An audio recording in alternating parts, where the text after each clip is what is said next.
Hello and welcome back to Paranormal NL Podcast. That's PNL for short, located in Newfoundland and Labrador, Canada. I'm your host and founder, Jen Noseworthy. Thank you for tuning in to UPRN, United Public Radio Network, 107.7 FM in New Orleans and 105.3 FM on that Gulf. Watch and listen to PNL Podcast every Tuesday at 5 p.m. Eastern on UPRNTalkRadio.com.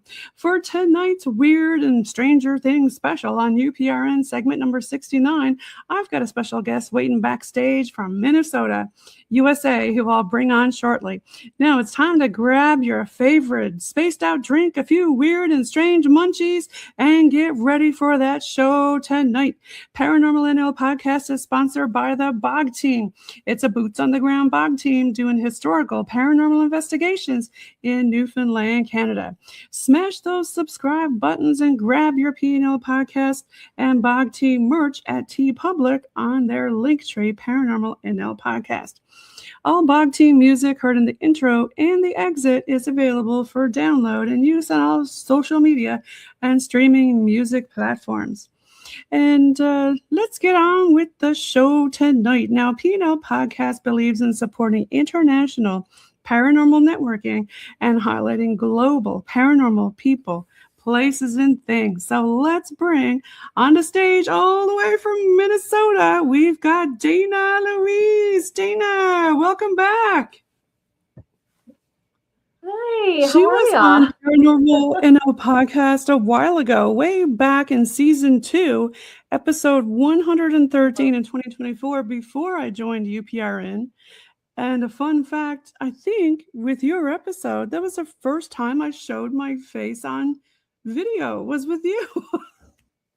That was a long time ago. I super appreciate it. Yeah. Yes, I mean, I don't welcome know to United Public Radio Network. Tell everybody listening around the world a little bit about Dana Louise and who you are. Well, I don't know how to explain Dana Louise. I guess you could say I'm a suburban housewife who's been hiding for 63 years. I'm 63. I'll be 64 soon. And happy early birthday. Thank you. And yeah, I celebrate them all. Come on, I'm this side of the dirt. You know what I mean? So it's all good. And but I'm a boomer. Yeah. That's the Minnesota. Okay, I can talk with a Minnesota accent if you want me to. But or I can talk with the Canadian Canuck out and about. Yeah, we could do good. Oh my gosh. So yeah.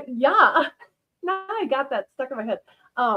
I've been hiding in the cosmic closet. That's what I say for most of my life. I just kind of, I don't want to bore the people who saw us before a little bit, but I was in denial about everything. So I kind of compartmentalized. I had my paranormal, supernatural life that was shocking. And that started when I was an infant still in the crib.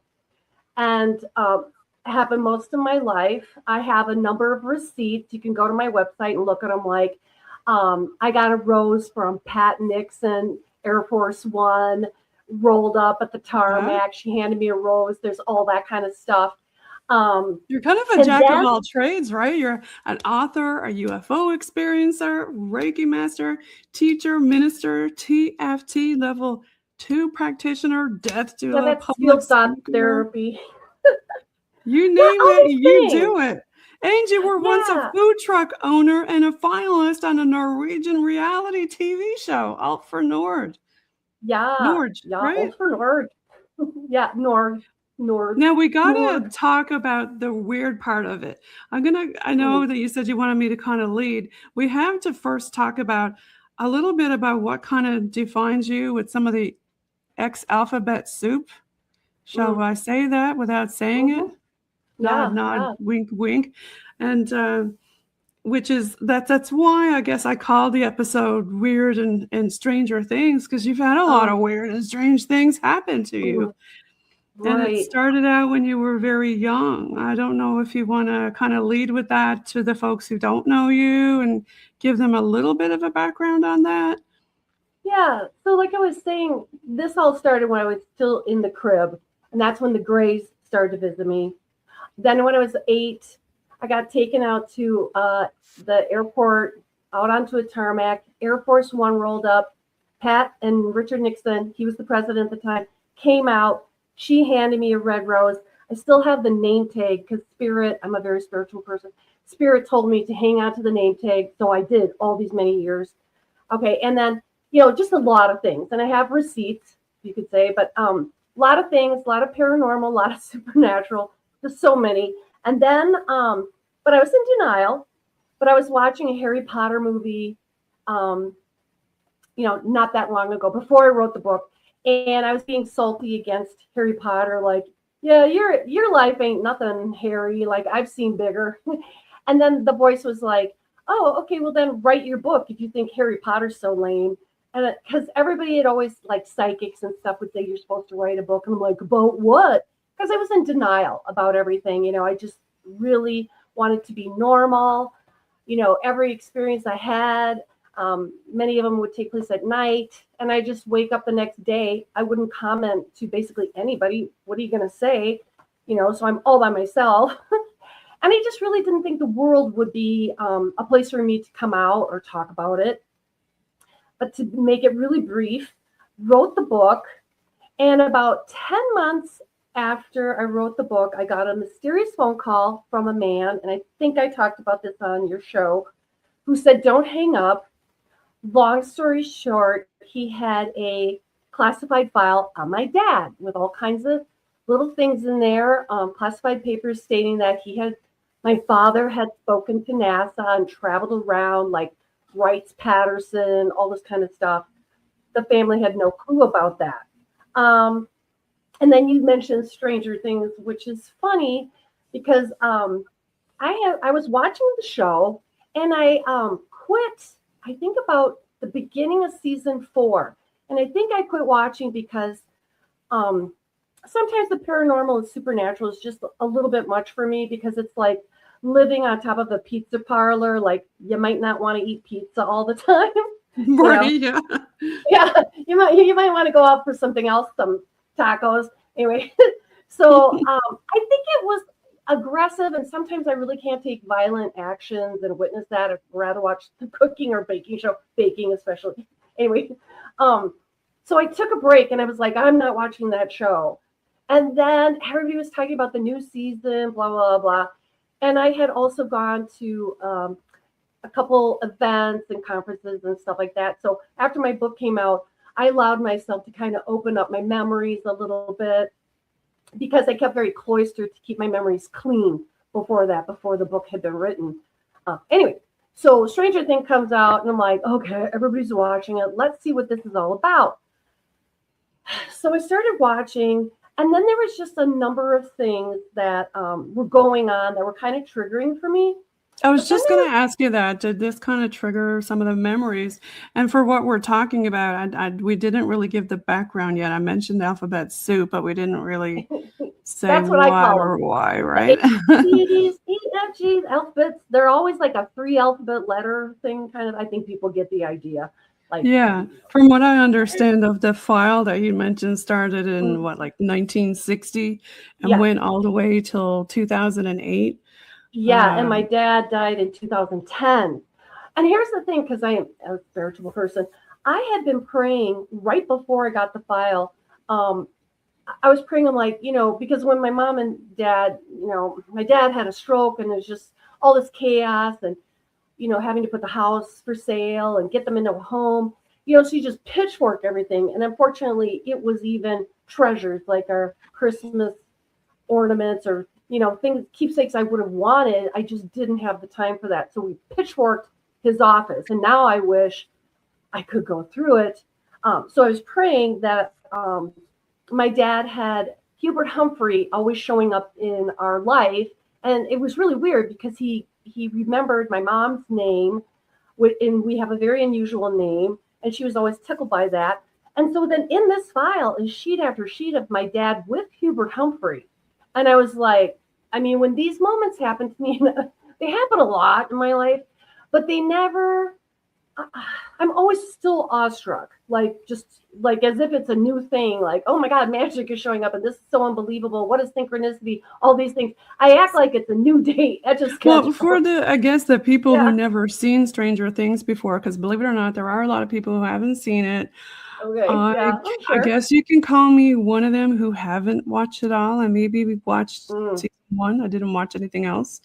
I don't know why. I just couldn't get into it. I don't know why, but the girl in the middle is who you identify with most wearing the hospital gown, right?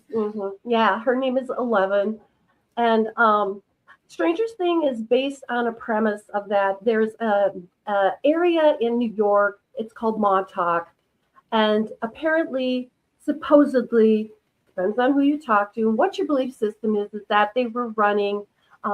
The government was running a psychological and paranormal experiments on children and also adults, and this went on for many years. And they used all different kinds of means. And that was the thing I was going to mention is that I was, the show had come out again, and then I was going on YouTube or something like that, and this YouTube popped up, and it said something about Stranger Things, and they go, Stranger Things is real, and I'm like, yeah. Okay, Stranger Things is real. I don't know. I'm always doubtful. I'm a huge skeptic. If you Well, you believe never that. know because government have used movies a lot to kind of just use it as cover stories, especially alphabet soup companies. Use that as cover stories quite often, right? Oh, 100%. And that's part of the whole system, and that's part of them grooming us in a way you could say that. Right. So that where we're going, that it's not so shocking because, I mean, it's amazing how far we've come in just even the last how many years or something. Because I never really thought I'd be talking about this freely 10 years ago. There'd be no flipping way. So anyway, so there's this Montauk area, and they're doing these experiments. The government is, and I've met people who have said they've been entangled in that. And, the memory started to flood back. And then I realized right after I got in the Rose, my dad lost his job. Now, he said he quit. And at his funeral, a strange man came up to my sister and myself and said, I don't know why they fired your dad. And I looked at my sister and I'm like, of course he was fired.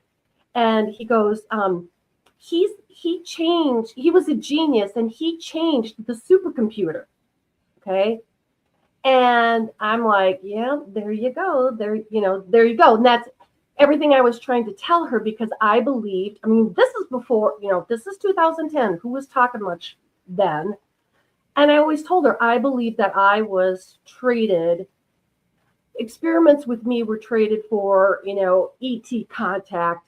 And then they were allowed ET technology or whatever, if that makes sense. So kind of like upper echelon people in the government were utilizing their own children as assets?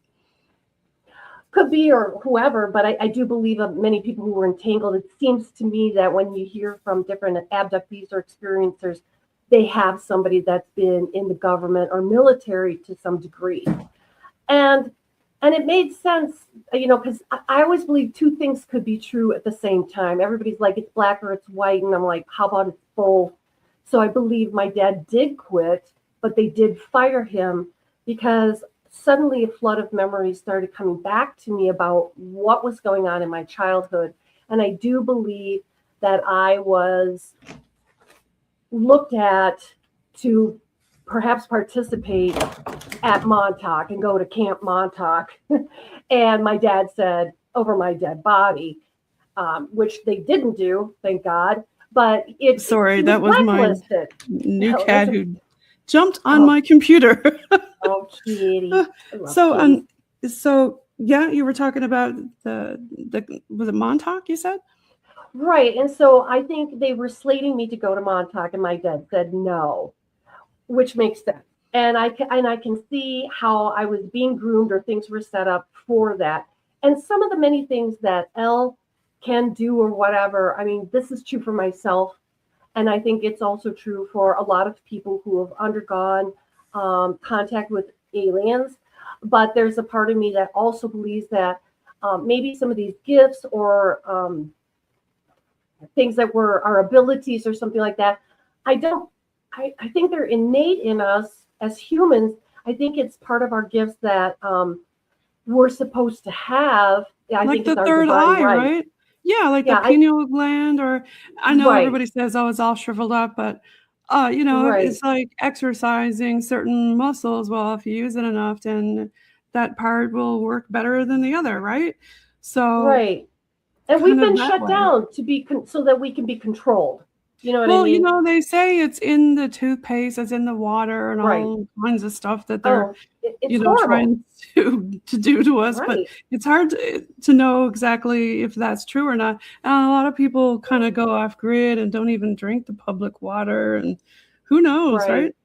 Right. Well, and And you've it done makes a a lot lot of of sense. speaking and talks all over. This is a conference you were at, was it last year, I think it was? 2 years ago. 2 Yeah, years ago. yeah. So you do a lot of public speaking about this topic. There are a lot of contactees, abductees, a lot of people out there. I have a gentleman in Texas, Noe Torres, who has several books in Roswell.com. I know if you're looking for your stuff, it's at DanaLouise.com. But there's a lot of people out there who have had things happen. Yeah, exactly. So I think, Stranger Things came out again, and I was being open enough to take a look at it because I'm like, okay, so I'm sorry, I'm going to go back to this man had this video on YouTube. It said Stranger Things could be real or is real. And I'm like, okay. And in his video, he said that they used the supercomputer at Montauk. And then I was like, oh, see, there again, that's an affirmation for me. I'm like, I was suspicious of it, but then this man talked about the supercomputer. I'm like, oh my God, and my dad is the one who transformed the supercomputer. Wow. And all these things. So I'm like, okay, 2 and 2, blah, blah, blah. Right. And then when I was watching, there's just other little things, like there's a jewelry box that on almost one of the last scenes of one of the last episodes, and I did put this on my Facebook page or something like that. I'm like, holy moly, because I didn't get to keep many things from my family's house, as I just said, but my mother was in assisted living for a while, and she had this peculiar jewelry box, and there was this very strange brass jewelry box. It looks like acorns or something, and there it was sitting on the mantle, and I have the exact same copy. But the weird thing was, I had to laugh because all the kids in Stranger Things are running around with like walkie-talkies, and I'm like, holy smokes, that's another thing I have from my dad. I have this very bizarre, it's not really a walkie-talkie, they're a ham radio. I think it says ham radio. I would have to like get my readers because I'm an old lady. Yeah, Citizens Band. So, that's like a CB. Quite a commodity. That's a great thing to have, as CB. Yeah, but I mean, it just was like creeping me out. I'm like, oh my God. I mean, because like I said, I don't have many things from my parents. And to have these two things that play some major roles, especially these walkie-talkies on Stranger Things, and I'm like, oh my God, it just kind of creeped me out a little bit. And just, for me, it's like a synchronicity or perhaps even, I don't know, a divine synchronicity, or even my parents just kind of still communing through me by the osmosis or weirdness of me having these items that are in this show, and this man talking about the supercomputer and just, all these things. And so, have you ever tried hypnosis, Dana? Well, here's the thing. Yeah, I wrote about this in my book. I did do like a past life regression. This is years ago, 20 years ago. Very successful, very wonderful. I had a friend recently that I've known him for a couple of years now. Met him through MUFON, and he's learning how to do hypnosis. So we were just kind of doing a not a regression, but just something to help me feel more comfortable in speaking, in public speaking, because in full disclosure, you give me a microphone and a jukebox or something, and I can do karaoke. I don't care. I will make a fool of myself. No problem. I'll do a play. Hopefully I'll remember all my lines. But literally when it comes to public speaking, I can talk one-on-one, but in front of a crowd and to talk about these things. Because like I said, this is something that I kept hidden for over 60 years. And now to express them, it's traumatic. It's triggering. And I try to be brave. I try to be strong. I use all kinds of like positive affirmations before I go out. But my body still holds the trauma, right? I mean, your brain, your mind, your soul, I mean, you can sit and try to out-talk yourself, but the body knows, the body remembers, the body has a library. So it's very difficult for me. Anyway, it is interesting the term that you use is coming out of the cosmic closet. I'm sure there's probably a lot of people who had some just weird and strange things that happen that they can't explain, that's either supernatural or paranormal, and they finally come out of the closet and tell people, right? Right. So, but here's the deal. Because other people are like, so I do remember many times, many of my ET contacts, especially as a child, one was in broad daylight, but a lot of them when I was an infant would be at night, and I was growing older, and a lot of times I wouldn't remember. Now let me tell you, when they came, I would wake up, I would know they're there, I would see them, blah blah blah, and then after a few minutes I would pass out. But many times I knew that they were visiting and I wouldn't remember it all. How did I know that they had visited me the night before? Because my paranormal supernatural powers or abilities, whatever you want to call them, would be ramped up. I had special abilities, if you want to call it that or something. And they would last for a few days. They'd be very strong and they'd last for a few days and then they'd wane off. And so people have said to me, oh, do you want to do hypnosis to remember more? And I'm going to tell you, I don't believe I will ever do that. One of the visitations is where they came and took my eggs, and I don't, they had, my husband and I had been intimate that night, so do some thinking there. So they fully have our DNA, our children, eggs and sperm. And I don't know what happened, to that, what they did with it, where they went, all these kinds of things. But in the past, that's a common thing that happens to people, right? Yeah, and in the past, I couldn't talk about it. Right? I have to ask your blood type because it seems like a certain blood type that they take. Yeah, I know they say that. I'm O positive, which means my blood can only go to positive blood types and stuff. I'm not Rh negative, and to me that would be like reptilian. So I am not from that county. I come from a different source. All kinds, they say there's all kinds of different species, shall we say? So right. To say they don't like pause also. Positive. Yeah, I don't know. Yeah, I don't know, but it's hard for me to think about what has happened to my children. I have 2 sons. I love them so much. I can't even see. I have to compartmentalize. I can't even begin to go there as a mother, as a human, as anything. What are the possibilities of what they are doing with my DNA and my husband's DNA, our children? So, and I was very awake for much of that experience.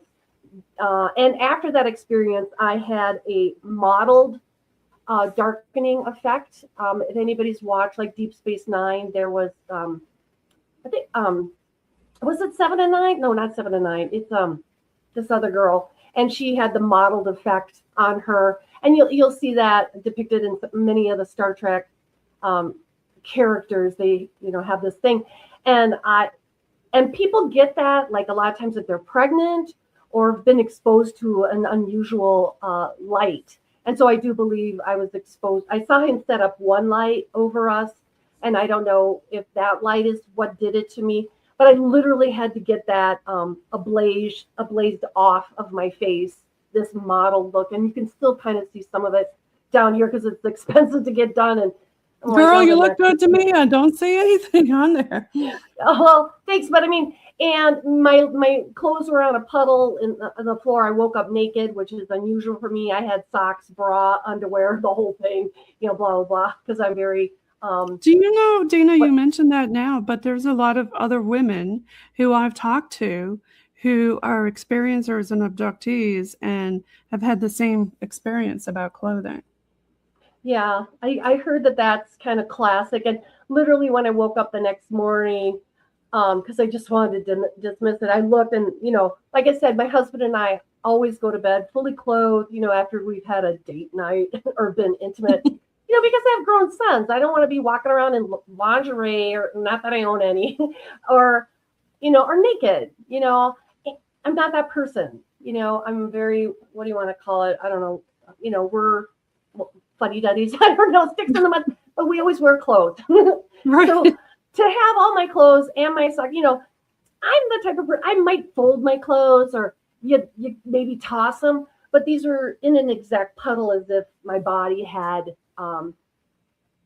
evaporated. Disappeared or something. Yeah. Right. And that was probably after, who knows what happened. Do I want to remember that stuff? No. Do I know enough? Yeah. I just think I'm dealing with what I'm dealing with. I just seriously don't think now or in 10 years, I'll really want to entertain having hypnosis. Number two, I am very cautious about who's playing around in my mind. I'm very cautious about all those kinds of things. And hypnosis, I don't want somebody, I'm very skeptical about types of hypnosis or the people, because sometimes I feel like people are leading suggestions, and I don't like that at all. I would have to be with somebody that I really trusted and knew. I've been to several different hypnotic, people who come in and do stuff. I've seen it in high school. I've seen it in a lot of other, shows and stuff. But I mean, it is true what you say. You want to have somebody trustful and that won't plant something in your brain, Right. And who knows, even just to be in that state. If there or were other it could people around. awaken I don't know. something. Yeah, it could awaken something that you don't want to remember, right? Right. Well, number one, that's my first protection. Is I don't want to remember. I remember enough. I've had enough. I don't need more.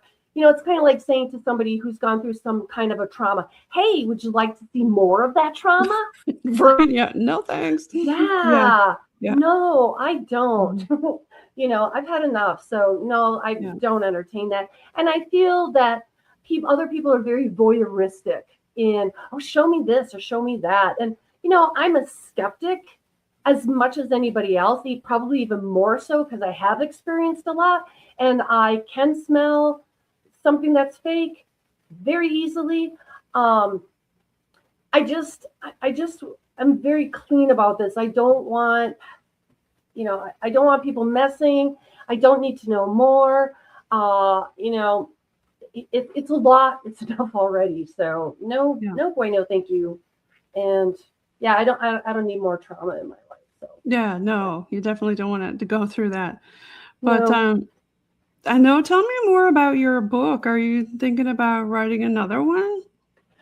That's the thing, because I'm such a dork, and I'm sorry, people that are like, don't call yourself names or something like that. I'm like, no, I say that in a loving way because I hang out with me all day long, and I'm a very fun person, and I can handle a joke, even to myself.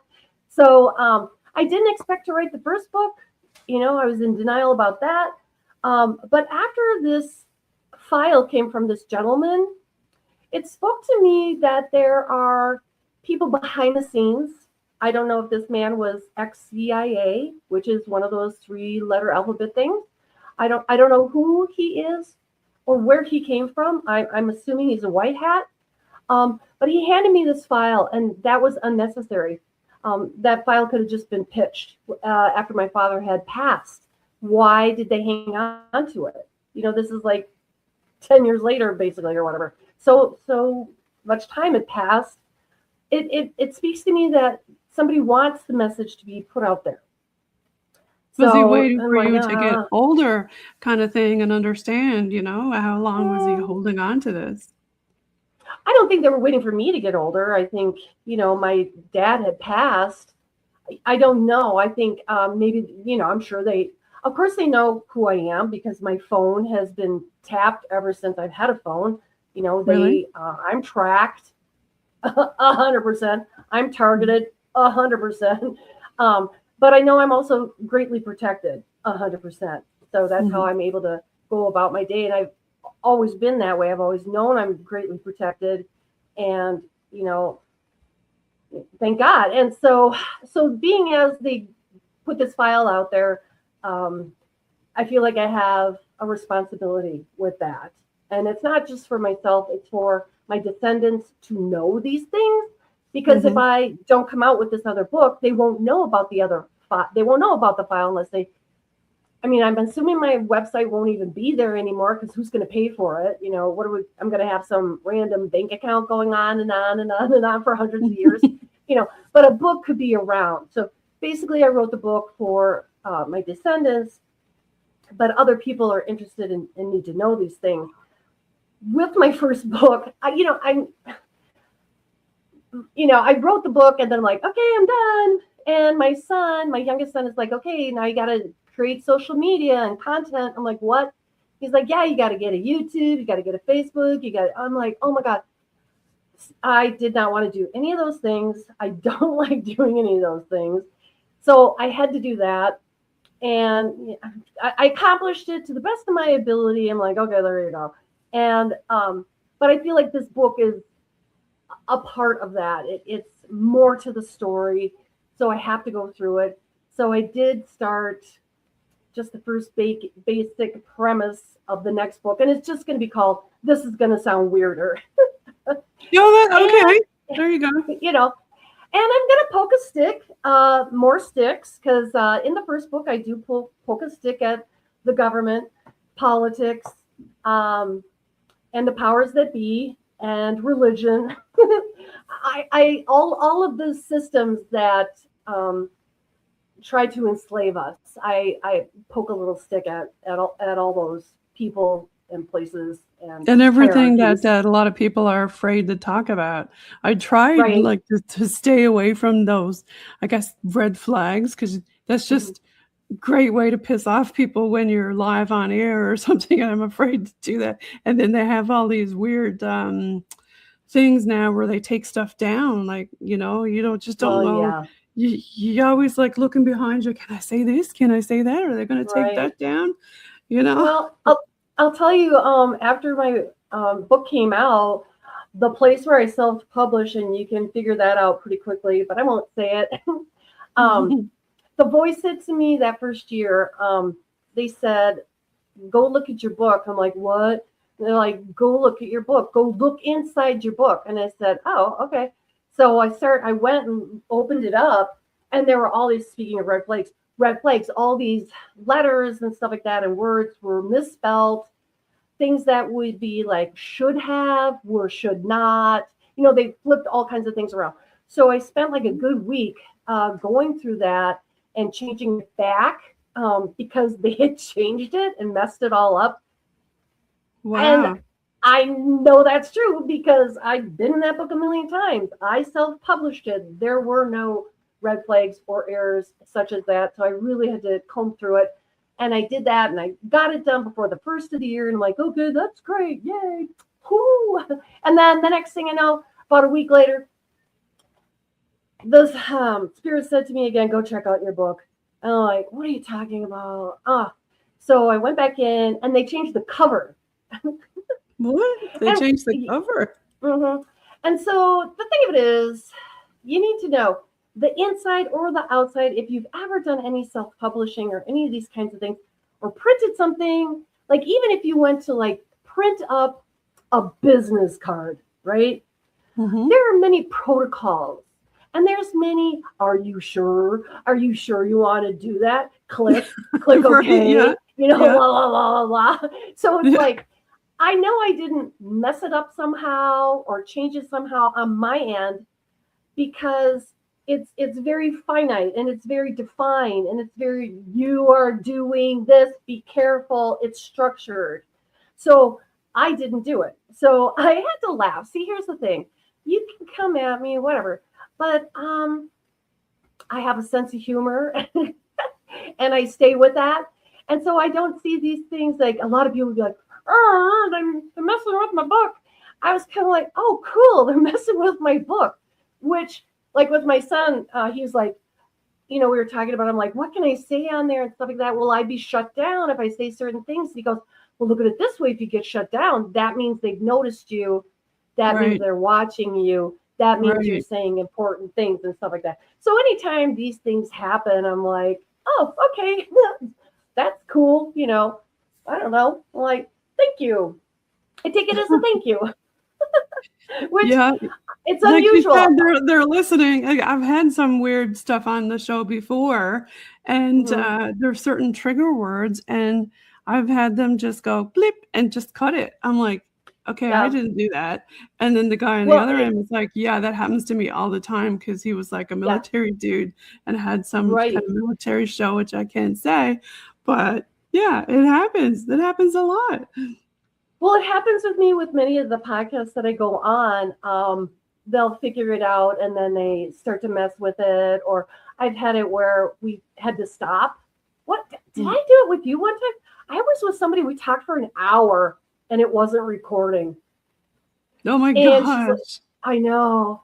And I'm like, well, we could just keep going or whatever. But she had to go. So that wasn't you. She had to go. And I'm like, I'm so sorry. And then it was like this whole thing to reschedule. And gosh darn it, I hate that, because it's like, in the moment, it's more fun. It's more, just fresh and, off the cuff and whatever. And yeah, she was like, I know we were recording, and I've had it just cut off, no sound. I've spoken at conferences and they record it and the recording is blank. A lot of times for me, it's me.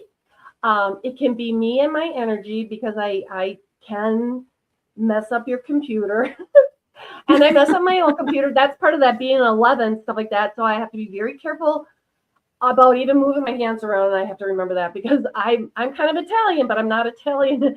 And when I do that, that has messed up certain programs I've been on. Because, but I showed another flag earlier. You're also from another descent or something. I can't remember the flag.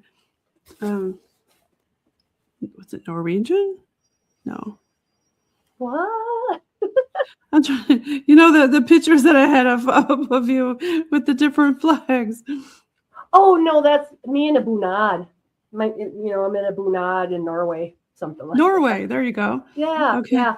Well, see, and that's weird too, because where my great grandmother and great grandfather, and I got to go to their area where they were from, just a couple miles north, and I got to see it. There's an Air Force base there. It's in Lofoten, in the Lofoten Islands, which are up north of the Arctic Circle, and it's on Doi, which means Duck Island. And there's the Air Force base there, and lots of UFO and very strange activity.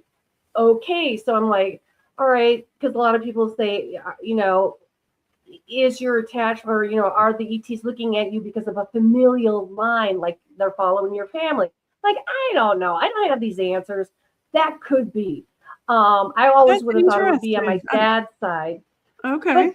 But the Norwegians, you kind of know this from your area. The Norwegians and the Scottish or English are basically the same thing, because, they all puddled around in the same pond, and, the Vikings came and plundered. And so my great whatever grandfather was Lockhart, and he fought with Braveheart, and he was given a castle called the Castle Lee. And in the area where this Castle Lee is huge UFO sightings and all that kind of stuff. And we're like, well, there's that too, Okay, So yeah, I don't know. It could be family lineage. You never know. I've heard a lot of people talk about that too. But I mean, certainly my dad's involvement with, um, you know, with his background, his career, he was an electrical engineer and everything like that. That whole entanglement, I think that kind of was what, the whatever thing you want to say, the final straw, or the broke the donkey's back, or whatever you want to say, and maybe he was picked and brought to that position because of a familial line, or maybe because having the gift running in the family. Who knows? I can't tell you. I think it's like a perfect storm, or a brew of all these alignments coming together.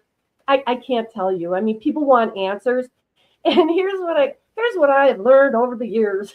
There are no answers, and especially when you're talking about the supernatural.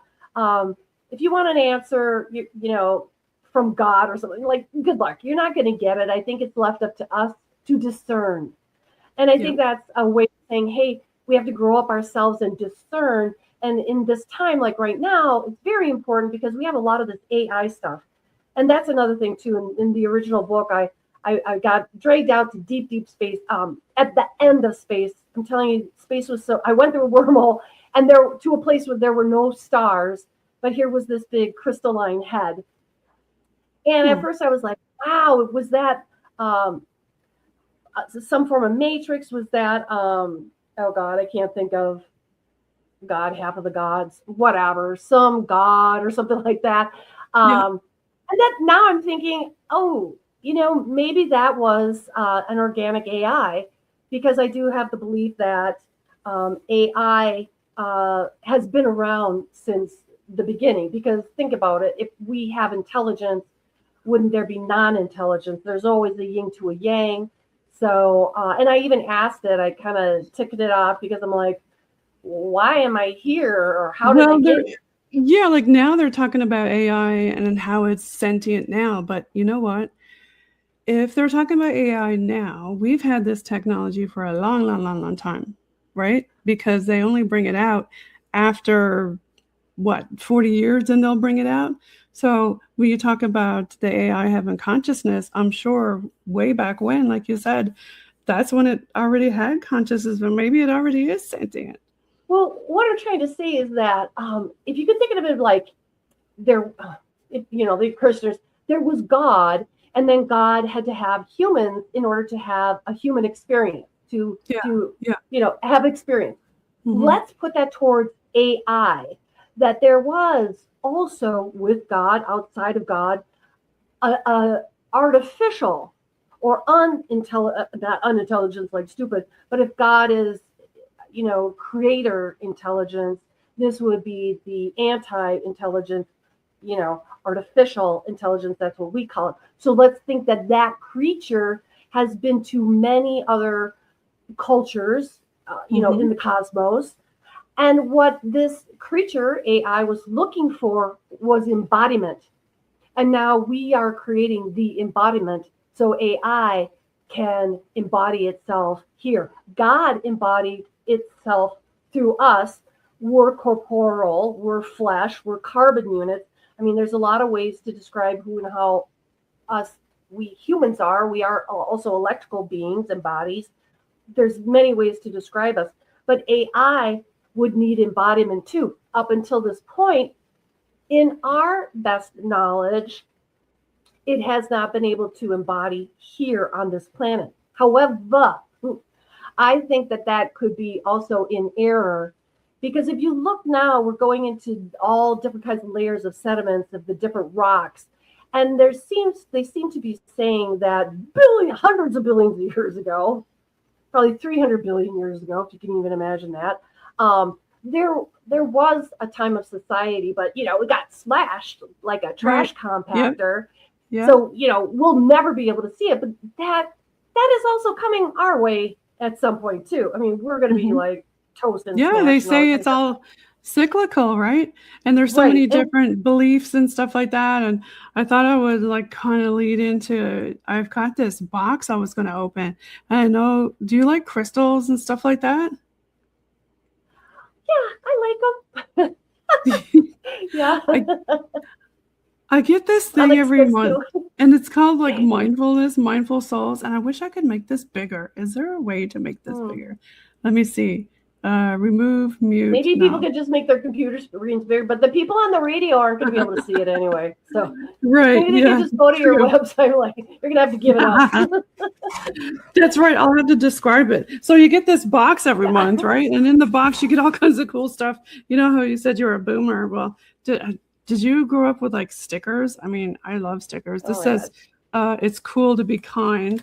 And did you just get all this like stuff monthly and stuff to put your stuff in? Like, who doesn't love a good bag to put whatever in, makeup and that?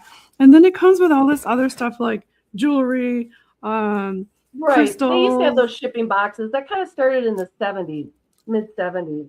Then you got your beads, right? And then it comes with this, and I love to put like salts and stuff in it, and or different protective things, depending on if we're going out, I don't know, on an investigation or something like that. And then it comes with all these different stones and crystals, and explains what it is and everything. And there's this one that was in the box today. I guess you can go back and look and see what kind it was, or I can tell you what that one was. I'll hold it up again. It says, oh, that's for the heart and solar plexus. It's pink tourmaline, but it doesn't look pink to me, but it says it's pink. But there's two other bags in there. It comes with, I think it's spearmint, supposed to open up your senses and clear your mind and stuff. And ooh, it even comes with a necklace. That's kind of cool. All kinds of stuff. Do you ever do these boxes? No, I think I did when I was in like 4th grade, so back in the 60s. Oh my God. Well, we used to trade them amongst ourselves. Even us little girls would get like little cigar boxes, probably from our dads or some kind of box. And you put little stupid trinkets in there that you didn't really care about, and then you trade them like a friendship box. You trade them around with Okay. Yeah. things like that.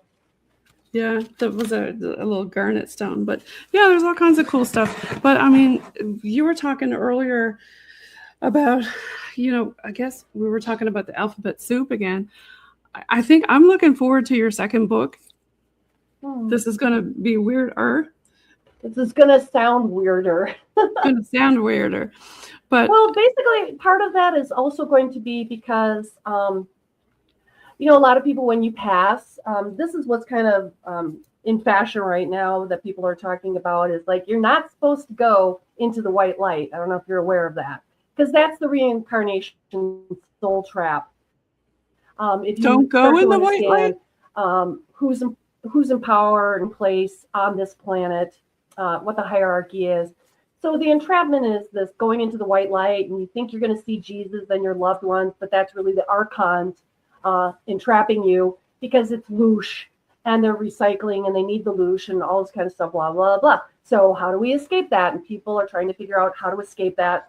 And I have my own ideas of that. So in my first book, I was not going to do any energy exercises, but then Spirit talked to me and said, Dana, if this is your one chance to talk to people, you better do it. And you better give them some energy exercises, because that first book is, I want to help people to become sovereign, to find their freedom, and to understand that their power of prayer is not fake. It's not funny. It's very, very real, and you need to use it. I mean, that is how we fight back and push back to the powers that be, which is really going on in the Twin Cities right now. And so it's not only playing out in Minneapolis, but this is playing out around the world, this enslavement that is going on. So in the first book, I started a section and I put in there some exercises, real deal exercises that, to me, I hope they scare people and shake them up. I hope to scare them in a way of like, oh my God, this is real. That didn't happen. I can't do that. That's no. And they'll keep coming back to it and keep doing it until they fully embrace themselves and embrace what I call the Christed energy, or the source, the divine source, whatever you want to call it. Jesus called the Christed energy.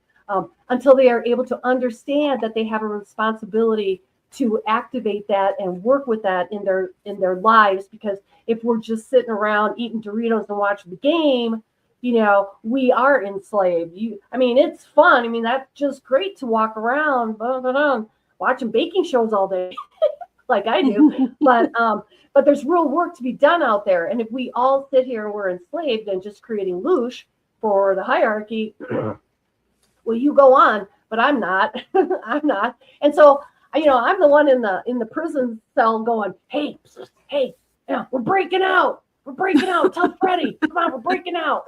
And so that was part of the first thing, is to enable other people, enable humans of their own sovereignty and their own divinity. It's very important. And then the second part, the second book, is going to be more of how we get the hell out of here. How do we break free of this cycle and stop being enslaved, and to commune with Creator, and to stop being loosh for some other hierarchy. That'll probably get your show flagged in a hot minute using some keywords there. Red flags. But yeah, so that's what I'm going to be talking about. And I have a very different perspective than most, because most people or whatever, they're more like, oh, you got to do this. And it's such, they're slinging it, like we had the Tibetan monks and all these people, meditating on their navels for millions, thousands of years, shouldn't say millions, thousands of years. Those times are over. Even Reiki, that's so passé. Things are just like, it's different now, people. It's different.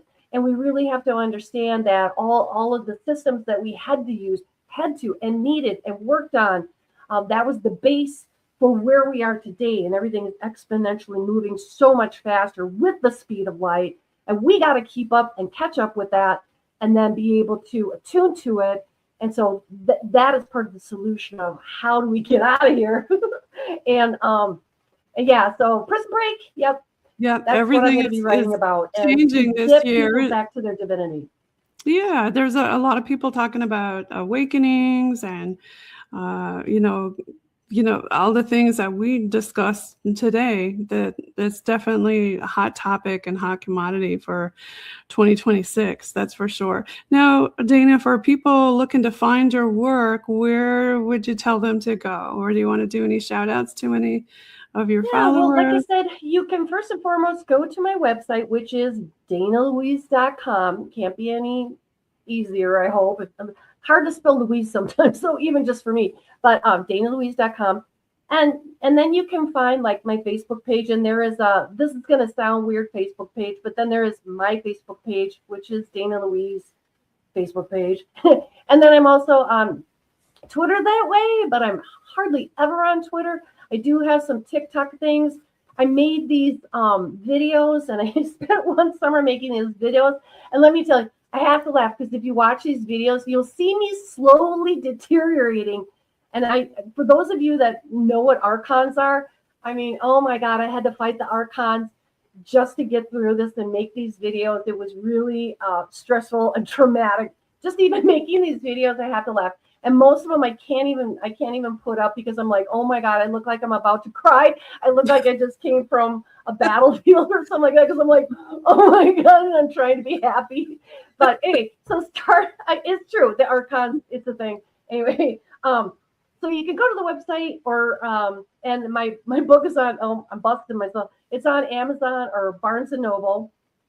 And you have to spell it Gonna, Gonna. Yes, bad English. And yes, I am an author, which means I have authority over a subject matter. I'm not a writer, and kudos to the people who actually studied it and that are writers and they know how to create dialogue and all that. I'm not that person. So my book, I had to go from commercial and contract writing, because basically that's most of my adult life. That's what we do, right? And how to find my voice. And I wanted to have my voice because I am a magical being.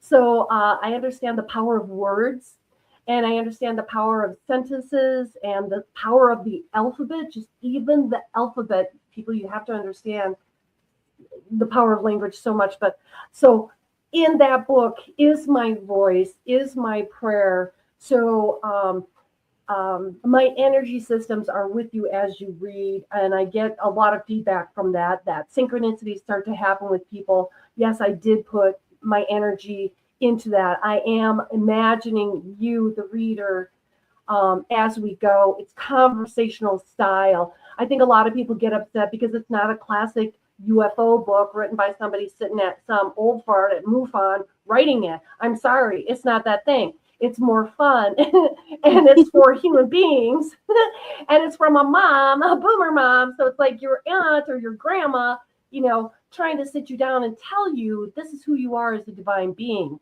And this is what's going on, the truth of this planet. And the other book is going to be very much into factual, breaking things down into bite-sized pieces so that people can understand it. So yeah, you can go to my website and you can find me there. I want to say shout out to you for holding space for people such as myself. It's very important because how else can we get this word out here? How else can we create community and harmony? And this is what's going on in this world. It's so much needed. The chaos is what's going on. The community is what we need. Being together, trying to find happiness in your day, trying to reach out and be kind to others. Don't make me cry, Dana. And, just doing that. So thank you for holding space for us. Thank you to your audience for listening to me and listening to my story. Well, thank you for putting your awakening memoir out there. There's a lot of folks like yourself who have had experiences, and it's great to be able to get your message out there. This is the year for it. It's a hot topic this year.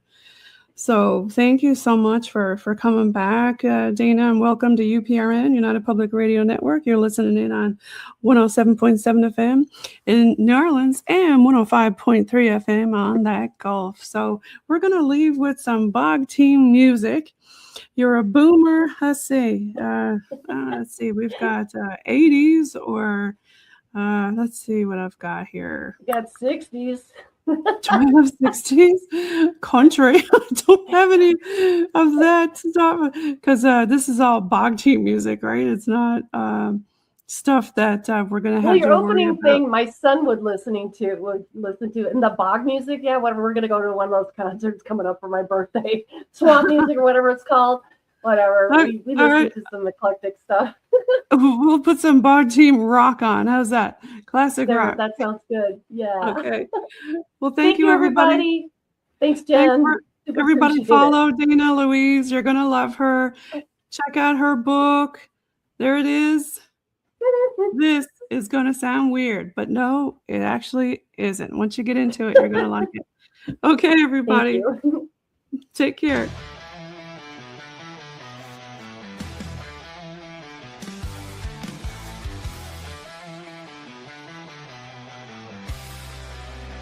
Ha ha ha.